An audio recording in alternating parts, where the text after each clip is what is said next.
मतवालीहरू त्यहाँ मारेको। अनि गाउँको राजाहरू अब उहिले सुब्बा भन्थ्यो नि, जिम्मेवारी सुब्बा हो, तिनीहरू गाउँको राजाहरू मारेको। यो कोक्लोबाङ तल के खोला पो भन्छ हो, घुमाउने, त्यो घुमाउने अडा ठुलो छ है नानी हो। त्यो घुमाउनेमा त्यहाँ बस्यो अरे, 4 दिन बस्दाखेरि कुरा मिलेन। अनि मलाई अधिकार देऊ, जिम्मा देऊ, म सबै अधिकार दियो भने म चलाउँछु देश भन्यो अरे बाहुनले होइन। 12 जना मात्र उसलाई साथी ल्याएको छ, तर पालुवामा लुकायो बन्दुक हतियार सबै। अनि हतियार बिना आऊ भन्यो होइन। अनि त्यहाँदेखि अब लिम्बू नाथे भन हो, हतियार बिना गयो, लट्ठी बिना आऊ है भनेर होइन। अनि त्यहाँदेखि त्यहाँ 4 दिनमा पनि कुरा मिलेन। लु पछार गरौँ, लु कसले जित्छ त्यसले जिम्मा लु भन्यो अरे अन्तिममा। अब उसले त सामान सबै लुकाइराखेको छ होइन। यो जाठ बेनिङ अब थिलाङ थाक्छु भन्यो अरे।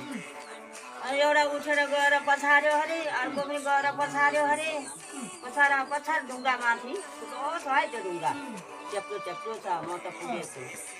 अनि त्यहाँ पछार गर्दा भरे त अब हार्यो नि, पछार्नु सकेन नि उसले लिम्बूहरू। उसको साथी उठेर सबै बडाएर मकै भुटेको जस्तो भुटाइदियो। अनि यो 5 घर चाहिँ हाङधौका भन्छ नि गाउँको नाम अहिले, त्यहाँ हाङिन त्यहाँ मार्यो। हाङ ठुलो हाङ चाहिँ त्यहाँ कोक्लोबाङको राजा चाहिँ त्यहाँ मार्यो। नदी तरेर जाँदा पनि खेदो गरेर त्यहाँ मार्यो। अनि तुम्बाङ्गे चाहिँ तल विजयपुरमा मार्यो। तुम्बाङ्गे है विजयपुर सुब्बा भन्ने 13 दिनको नानी थियो, 5 वर्ष नानी थियो, तिनीहरू पनि मार्यो। उसको बुढी त सिरिङमा है, उसको बुढी सिरिङमा बजु चाहिँ। अनि त्यो बजु त्यसरी सुखेरी पनि मारिदियो। त्यो नानी चाहिँ 7 नाल बन्दुकले पनि पड्केन अरे, मारेन अरे, मरेन जे होस्, पड्किनु नै पड्केन अरे। अनि त्यहाँदेखि उता गयो अरे राजाको दरबारमा, जे होस् भन्नुलाई ल्याऊ कस्तो छ म हेर्छु भन्यो अरे। 12 दिनमा पुर्यायो अरे। 12 दिन त्यो उहिलेको है, अहिले कथा भयो, साँच्चै नै हो। 12 दिनमा पुर्याएर यस्तै सिमेन्टी पेटीमा राख्यो अरे होइन। अनि अब रुनु पनि रुन्दैन, यतिकै सास त हात खुट्टा हल्लिँदै थियो अरे। अनि राजा माथि पनि झरेर ठक झरेर हेर्दा 3 घन्टा बेहोस भयो अरे देख्ने साथ। अनि त्यो नानी त ढुङ्गै मात्रै लामो चिल्लो भयो अरे, ढुङ्गो भयो। अनि त्यहाँदेखि साङ्लाले बाँधेर एक ठाउँ त्यहाँ कहाँ पुरेको छ। अनि मेरो दाजुभाइ आयो भने म उत्रिवाल्ना छु भनेर आवाज कहाँदेखि आयो अरे। अब त्यो सुन्नेहरू देख्नेहरू एउटै छैनन्, अहिले भन्दाखेरि कसैले पत्याउँदैनन्। अब अहिले कथा जस्तो भयो, पहिला साँच्चै नै हो। अनि लिम्बू राजा तुम्बाङ्गे हाम्रो सस्ता पर्छ विजयपुरमा मार्यो। बजु पनि त्यही मार्यो। 13 दिनको नानी त्यस्तो भयो, 5 वर्षको नानी पनि मार्यो। पहिला त गरेको। अनि त्यहाँदेखि पछि खत्तै राजाहरू सबै खत्ताखेरि अब चैनपुर भोजपुर उता पश्चिमको राजाहरू सबै मारिसक्यो नि। अनि त्यहाँदेखि पछि के गर्यो, अधिकार अब कागज पत्रहरू थियो होला नि त होइन, अधिकार सब उनीहरूको हातमा पर्यो। अनि मतवालीको त पहिले त यो पृथ्वी त जग्गा जमिन सब मतवालीको। अनि छेत्री बाहुन थिएनन् अरे।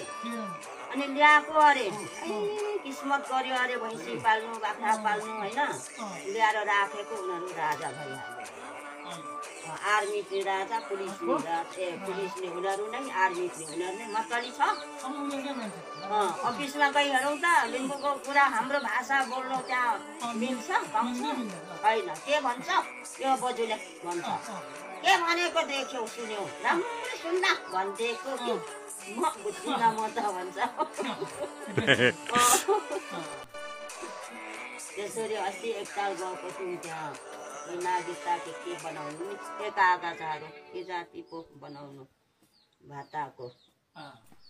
अनि पर्वते कुरा राम्रो आउँदैन आचल पो अलिअलि आउँछ पहिले त आउँदैन थियो अनि लु के हो कहिले पनि सक्दैन हेम बोक सेवा त भने नि मैले होइन अनि बोजू के भन्छ अनि हाम्रो भाषा छैन कतै हरायो भाषा पनि छैन जात पनि अब हराउँछ भनेपछि अब सबैजना मङ्गलमा आउनु पर्यो हामी त बोजू अब मुङ्गासी मङ्गलमा आउनु पर्यो अब मतवालीमै राम्रो नि मतवाली भन्नु भएन भने चाहिँ मुलबासी भनेको के हो हाम्रो मतवाली भनेको भोट दिने मत भनेको नि मतवाली भनेको चाहिँ अब भोट बेच्ने क्या जाँदा पनि खाने बस्ने मतवाली होइन हामी मुङ्गासी मङ्गलको आफ्नै भाषाको चाहिँ दिएको नाम हो मतवाली भाषाको नीति हुनु पर्यो सरकारी कर्मचारी आफ्नो भाषाबाट भन्नु पर्यो मतवालीको भाषा भन्नु भएन भएन त्यसो चाहिँ भन्नु भएन भोट बेच्नेले मतवाली भोट बेच्नेले मत भनेको भोट हो नि त होइन हामीले मुलबासी भन्नु पर्यो मुलबासी मङ्गल मङ्गल हामी अब एक दिनुपर्छ अनि चाहिँ शासन सत्ता गर्नु बसेर चाहिँ हामीले पनि शासन सत्ता गर्नुपर्छ हाम्रो मान्छे शासक हुनुपर्छ बिस्तारै बिस्तारै त्यो अब आउँदैछ समय आमा त्यही भएर हामी चाहिँ पर्खिनुपर्छ हतार गर्नु हुँदैन एक खेर नभए पनि एक खेर चाहिँ हार्छ नै हार्छ किन पाप गरेको छ नि अनि यो जग्गा जमिन अब नापी गरेको उसले नै गरेको हामीले गरेको होइन सम्पूर्ण अधिकार उसले चाहिँ के छ भने हडप्नलाई नापी ल्याएको त्यतिखेर हामीसँग तिर्न सक्ने हाम्रो क्षमता थिएन जग्गा जमिन त सबै हाम्रै थियो हाम्रै हो उपभोग गर्थ्यौँ नापी गरिसकेपछि यसको धेरै जग्गा हुन्छ यसले तिर्नु सक्दैन भनेर त्यो चाहिँ एक खालको जालझेल गर्नलाई ल्याएको हो नापी प्रथा चलन होइन आमा तपाईँहरू देख्नुभयो नि त बुझ्नुभयो नि त म त अस्तिदेखि नै यस्तो अर्कै हाम्रै मतवालीको जे होस् आउँदा त राम्रो नै थियो अब आयौँ नि त आमा अब आयौँ ल आउनु है बिस्तारै फेरि पनि अब पछि हामी आउँछौँ तपाईँलाई यहाँ भयो भने एउटा पत्रकार हाम्रो साथीहरू ल्याएर राम्रो एक खालको तपाईँलाई इन्टरभ्यू गर्न लगाउँछौँ ल मेरो घर भनिदिनुपर्छ है आमा हजुर सबैजना बुझेको कुराहरू ल तपाईँलाई इतिहासको बारेमा धेरै थाहा रहेछ नि त त्यो चाहिन्छ क्या आजै कति छ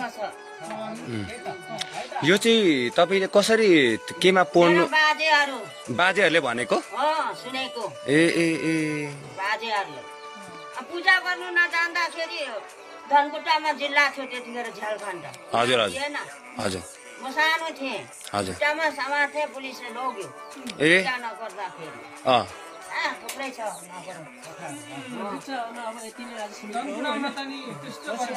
झ्यालखण्ड तलै थियो यहाँ